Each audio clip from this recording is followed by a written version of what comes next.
할렐루야, 사랑을 축복합니다. 7월 17일 영성 랜선 키티 오신 여러분들을 주님의 이름으로 사랑을 축복합니다. 네, 우리 기도하고 오늘 큐티 묵상 시작하도록 하겠습니다. 사랑과 내 많으신 하나님 감사합니다.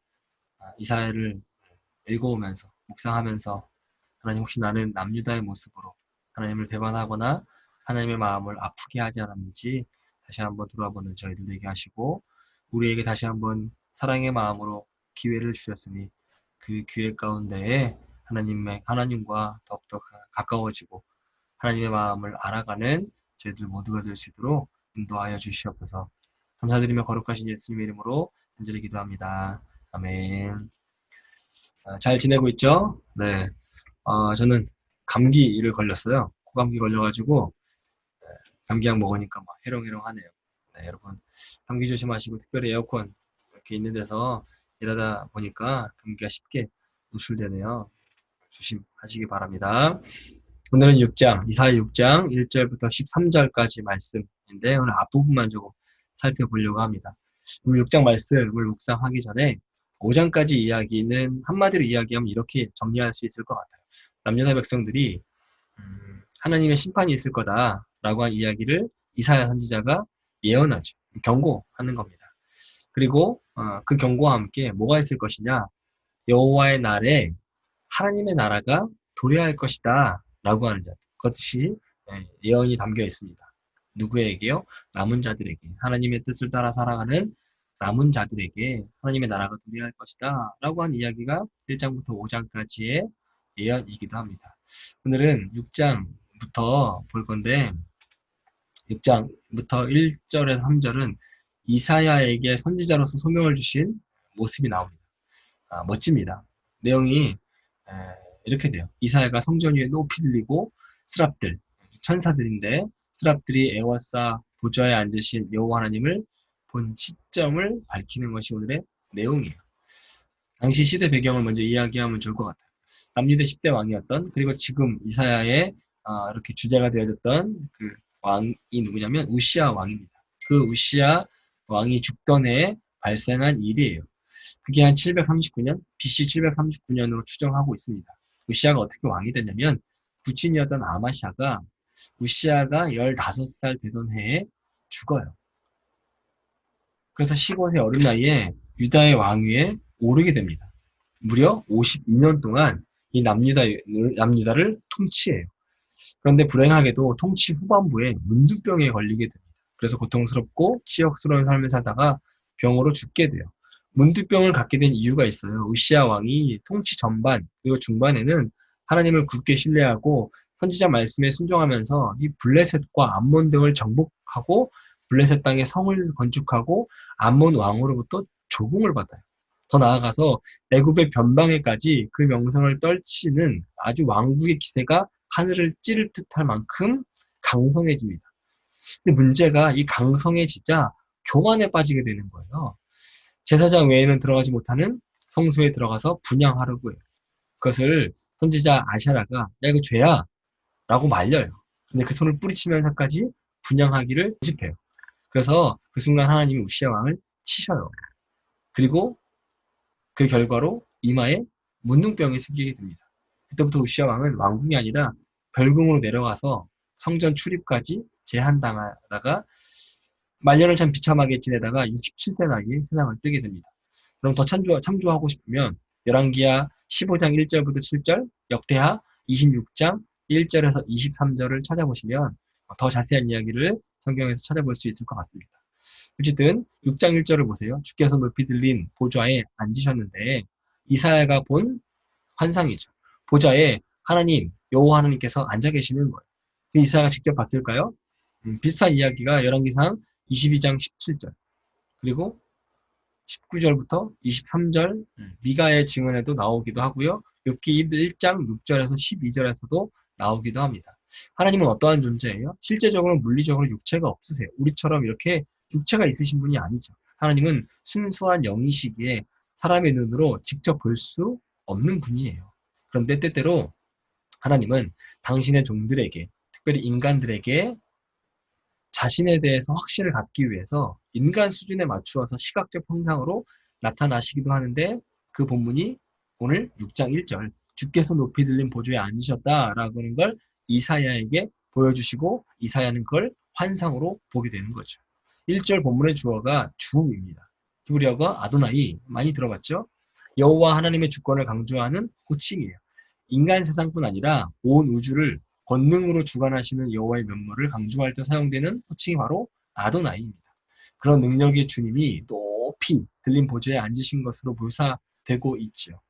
누구도 어떠한 세력도 감히 대적할 수 없고 필적할 수 없는 분, 높으신 분이라고 하는 거, 그리고 더불어서 하나님이 이 세상을 통치하고 있다라고 하는 것들을 나타내 주는 것이 1장의 1절의 본문의 주제입니다. 그 권능의 주님의 옷자락이 성전에 가득했대요. 어떤 옷일 거란 생각이 드세요? 좌우 손목 부분에 옷자락을 비롯해서 발을 덮어버리는 옷자락까지 왕이 입을 수 있는 가장 고귀하고 화려한 옷이라고 상상되시죠? 그러한 아주 멋있는 화려한 옷자락이 어디를 덮어요? 성전을 가득 덮었다 라고 하는 사실은 만악의 왕이신 여호와 하나님의 위엄과 권능이 온 세상을 덮고 있다라고 하는 걸 의미하겠죠. 이러한 여호와의 권능 앞에 모든 피조물은 굴복하고 꿇어 엎드릴 수밖에 없는 것입니다. 우리도요, 피조물이기 때문에 하나님 앞에 굴복하고 꿇어 엎드릴 수밖에 없는 존재들이에요. 2절과 3절은 하나님의 사자들이 여호와 하나님을 모시고 있는 장면을 묘사하고 있습니다. 세번역 성경에도 그렇고요. 개역 개정에도 그렇고 스랍들이라고 표현되어져 있습니다. 이 스랍이라고 하는 히브리어 단어가 세라핌인데 문자적으로 보면 불타는 것들이라고 하는 뜻을 가지고 있습니다. 천사들에 대해서 이러한 명칭들이 주어진 이유가 무엇이냐면 부정한 것을 불러 태워 없애는 것처럼 그들은 성결한 존재이다. 또한 불꽃처럼 화려하고 영화로운 존재였기 때문에 이렇게 불타는 것들이라고 하는 세라핌이라고 하는 단어를 사용했다라고 이해하시면 되겠습니다. 구약에서 아마 천사들을 사용하는 용어 중에 스랍이라고 하는 단어는 유일하게 여기서만 나와요. 그런 성결하고 불꽃처럼 화려한 존재인 천사들이 여호와 하나님을 모시고 서 있는 장면입니다. 모시고 서 있다라고 하는 걸 히브리 문자적으로 보면 그들이 그의 위쪽에 서 있었다라고 하는 거죠. 상상해 보세요. 고귀하고 화려한 천사들이 날개로 새처럼 펄럭이면서 여호와 하나님의 보좌를 중심으로 좌우로 공중에 떠서 여호와 하나님의 수종을 들고 있는 모습. 제가 한번 찾아봤어요. 어떤 모습일까? 했더니 요 그림이 나오기도 합니다. 한번 보시기 바랍니다. 멋지죠? 사람의 상상력으로 그린 그림보다 아마 실제로는 천국에서의 모습은 더 아름답고 멋지고 거룩할 거다라고 하는 생각을 갖게 돼요. 여호와 하나님을 중심으로 좌우로 늘어서서 서로 이렇게 이야기하는 거예요. 거룩하다, 거룩하다, 거룩하다. 하나님의 여러 속성들 가운데 가장 특징이 뭐예요? 바로 거룩함입니다. 이 거룩하다라고 하는 찬양을 3번이나 해요. 왜 3번 했을까요? 히브리인들에게 이 3은 신적 완전수로 인식됩니다. 완전하신 하나님을 찬양할 때 완전한, 완벽한 숫자로 3번 외치면서 뭐라고 이야기해요? 거룩하다, 거룩하다, 거룩하다 라고 찬양하고 있는 모습이죠. 이 거룩하신 하나님의 영광이 온 땅에 충만하다는 거예요. 이 뜻은 하나님의 권능과 영광이 미치는 범위가 하늘에 국한되어져 있다. 하늘의 하나님이 아니다. 하늘에 계시긴 하지만 온 땅, 인간이 살고 있는 이 땅까지도 미친다. 영향을 미친다라고 이야기합니다. 그런데 우리가 살고 있는 이 땅, 여호와의 영광이 온 세상에 충만하지만 이곳에 살고 있는 모든 인간이 다 여호와의 영광을 인식하면서 살고 있는 것은 아니죠. 그 여호와의 영광을 찬양하면서 살고 있는 것이 아닙니다.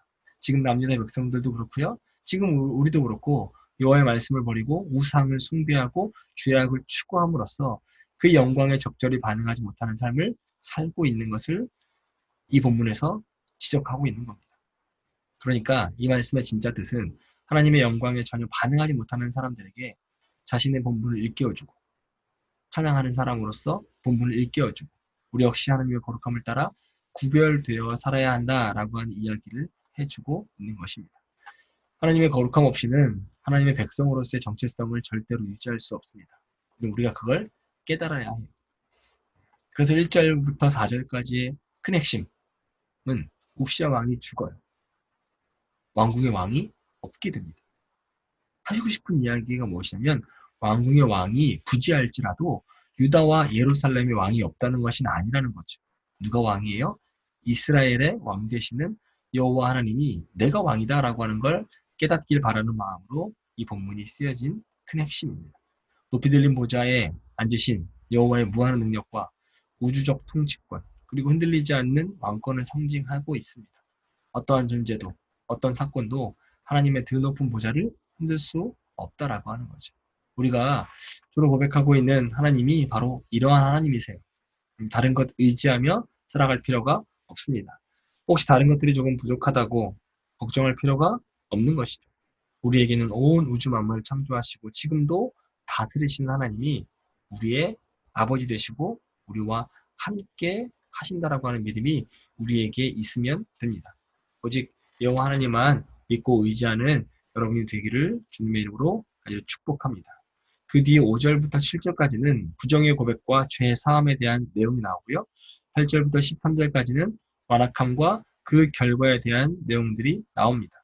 그 내용들은 앞절 있는 5절부터 5절까지 나오는 내용들로 비슷하기 때문에 한번 읽어보시면 이해할 수 있을 거라 생각이 들어서 더 깊이 다루지는 않겠습니다. 잘 묵상하시길 바라고요. 혹 모르거나 궁금한 점이 있다면 언제든지 연락 주면 저도 최대한 잘 준비해서 설명하도록 하겠습니다. 오늘 역시 찬양팀인 원앤워십 찬양으로 마무리하면서 여러분 묵상을 도울 수 있으면 좋겠습니다. 잘 묵상하시고 또 금요일 저녁 잘 보내시고 주말 잘 보내고 주일 2시에 우리 4부 예배, 청년부 예배에 만나도록 하겠습니다. 우리 영상으로는 다음 주 월요일에 만나도록 하겠습니다.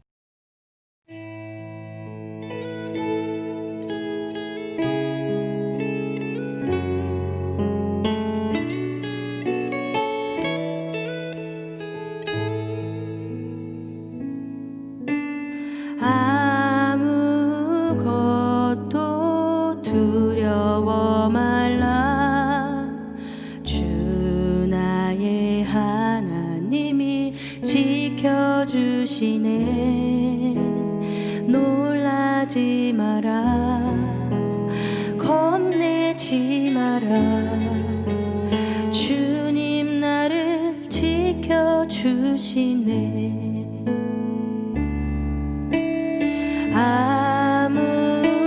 아무것도 두려워 말라.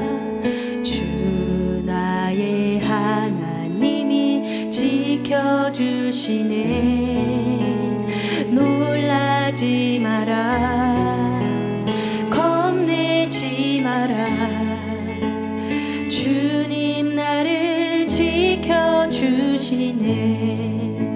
내 맘이 힘에 겨워 내 맘이 힘에 겨워 지칠지라도 주님 나를 지켜주시네.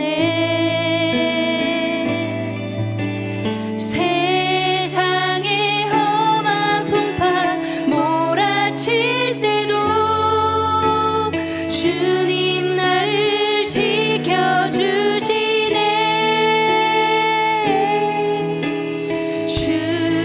주님은 나의 산성, 주님은 나의 요새, 주님은 나의 소망, 나의 힘이 되신 여호와. 우리 아무것도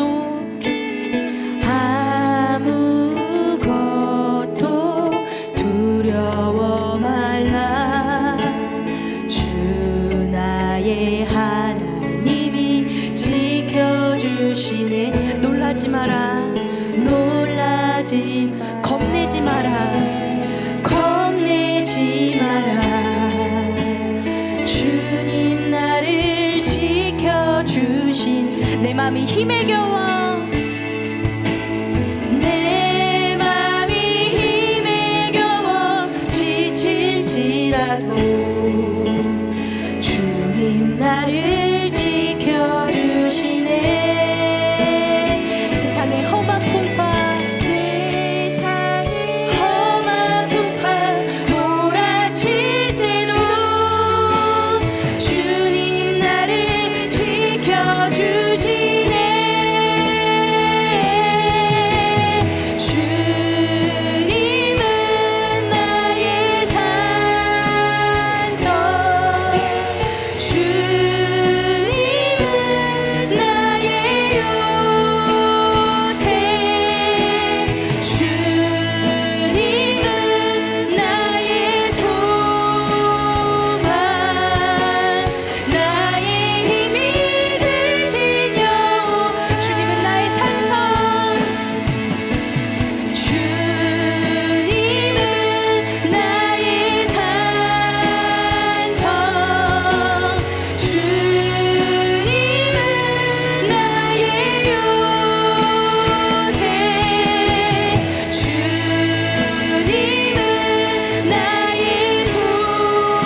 이시여 주는 나의 하나님이시로다.